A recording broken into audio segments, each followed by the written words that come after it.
Today's Cowboys Report is made possible once again by our friends over at Roan. Get 20% off your order on their commuter collection, including this polo and more, by using promo code ChatSports over at roan.com/chatsports. Today's show, we're looking at some of the notable players who are holding out from their respective teams or holding in some cases that could maybe potentially be Cowboys trade targets. Yes, there's a notable name that you guys all know we'll get to here as part of the show. But I do want to give some promised shout-outs that we owe. The most comments on the most recent video at the Teenage Gamer and at It's Zek, Elzek, I don't know. All commented over 120 times, so thank you guys very much for that. We appreciate you. And if you guys like the shout-out challenges we do via comments, other stuff, etc., then show it by liking today's video for me, and it's a good indication of a lot of people like it, and not just the 3 to 5 people who always try to win those shout-out challenges. All right, I'm kind of using this video as part to discuss the Amari Cooper situation. So I did send off the tweet when it was reported that the Browns don't have Amari Cooper present at training camp, and he's holding out looking for a new deal. I just said, I have an idea. A lot of people liked it. Is it realistic? Here's my trade idea. How about, and I know this isn't very much to get for a really good wide receiver, but what if you offered a 5th and a 6th round pick swap? Would that be enough for Amari Cooper, hypothetically? I hope everyone knows what I'm talking about here. Receiver in general is an area I would have interest in upgrading. I like CeeDee Lamb. Let me rephrase that. I love CeeDee Lamb. I like Brandon Cooks.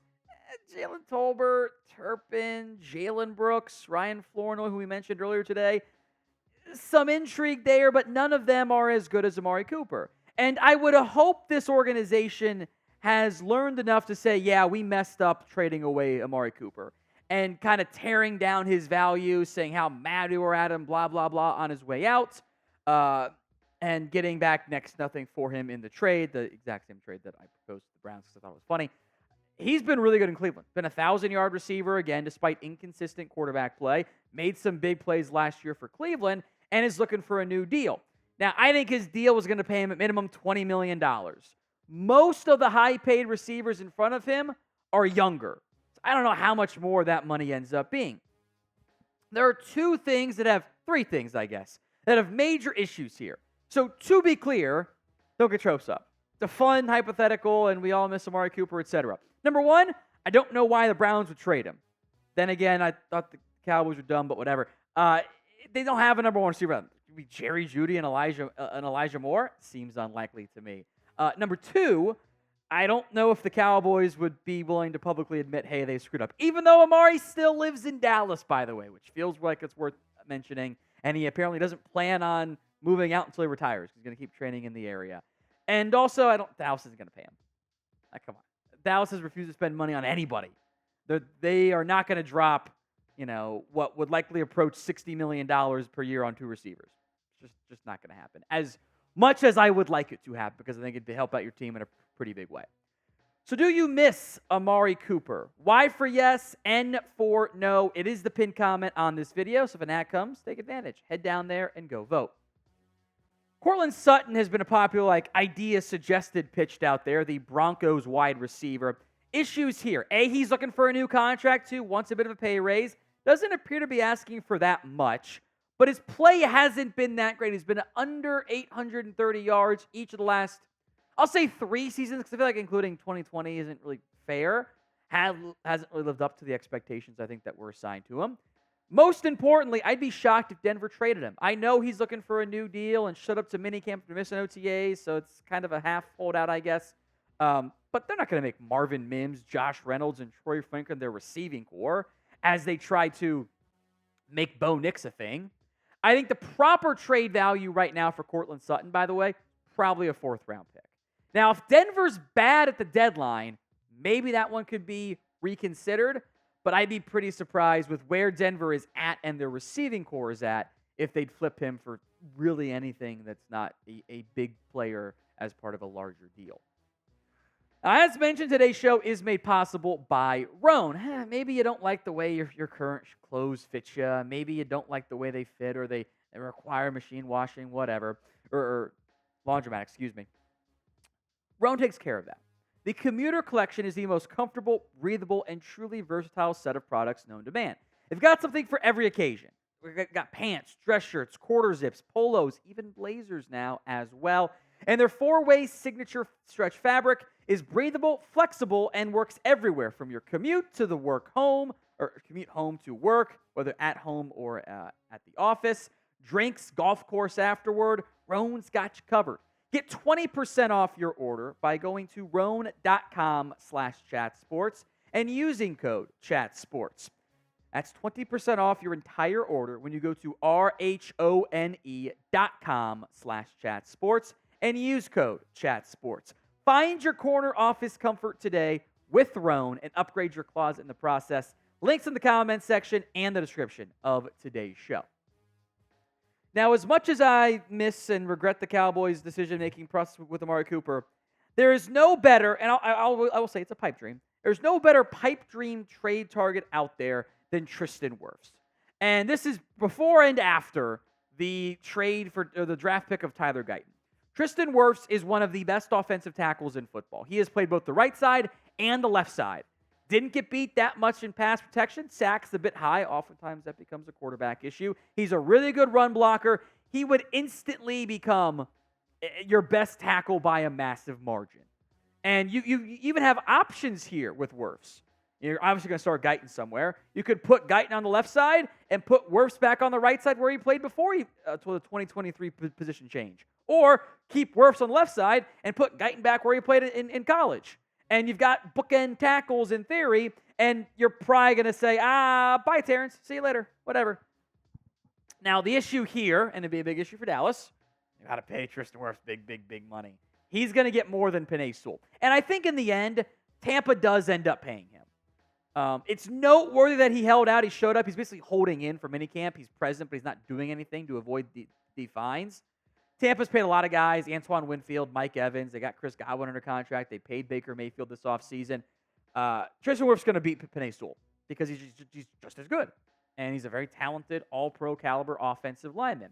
The minimum trade package here, I think, would be the Bucs get Terence Steele, because it doesn't make sense to trade Tyler Guyton, I don't think, and a first-round pick. I think at minimum it's a first-round pick, if not more, kind of like the Laramie Tunsil trade. The issue for Tampa is, can Luke Gedeke play at left tackle?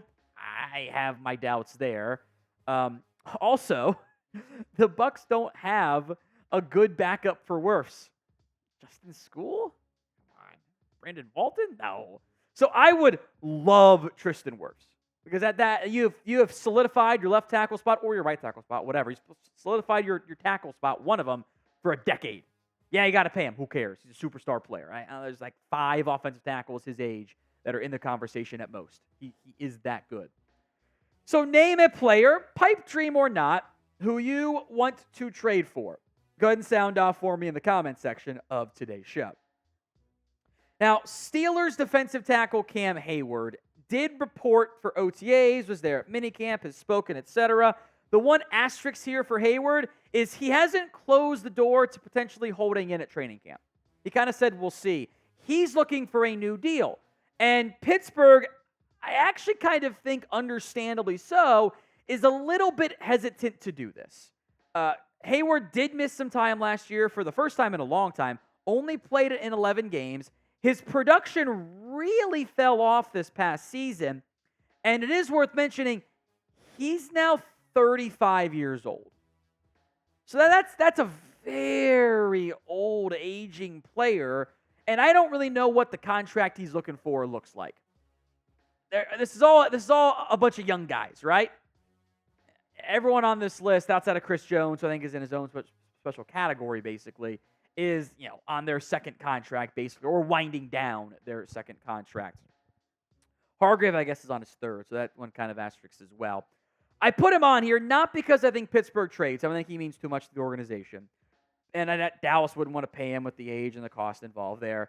But I got to find more defensive tackle help. So it's kind of like, running back from a national media perspective, every single one gets linked to Dallas. From my perspective, every single defensive tackle should be linked to Dallas. And maybe you disagree, and that's, of course, perfectly fine. I got Oso Odighizuwa, who I trust. I hope Mozzie Smith shows up. I like Justin Rogers. He was a 7th-round pick. Some people like Carl Davis. I'm not a huge fan. And then you got these like defensive tackle, defensive end hybrids, Chauncey Golston, Junior Fehoko.